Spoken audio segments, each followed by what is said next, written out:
তো নাম্বার থ্রিতে রয়েছে ইস্কাব্বু, যাকে কিনা তোমরা কম বেশি সবাই চিনো। ইস্কাব্বুর রেগে যাওয়ার মুহূর্ত ছিল একদম দেখার মতন, যেটা কিনা দেখলে তোমরা সবাই অবাক হয়ে যাবে। তাহলে চলো আর দেরি কিসের, ইস্কাব্বুর রেগে যাওয়ার মুহূর্তটা তোমাদেরকে নিয়ে দেখে আসি। আর অবশ্যই ভিডিওটা লাইক এবং সাবস্ক্রাইব করে দেখবে। যেদিকে এই হিল পয়েন্ট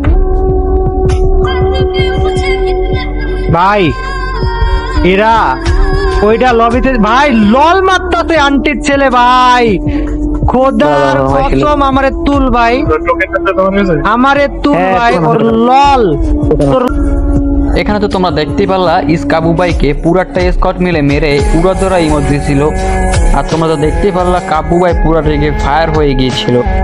এরপর কাব্বু ভাই কি করে এটা শুধু তোমরা দেখো, ওদেরকে পুরো ম্যাপ খুঁজে খুঁজে মেরে ইমোট দিছিল, যেটা কোনো একদম দেখার মতন ছিল আর একদম পুরো রিভেঞ্জের মতন রিভেঞ্জ ছিল। আর ইস্কাব্বু ভাইয়ের রেগে যাওয়ার মুহূর্ত তোমাদের কাছে কেমন লেগেছে এটা অবশ্যই কমেন্ট বক্সে জানিয়ে যাবে।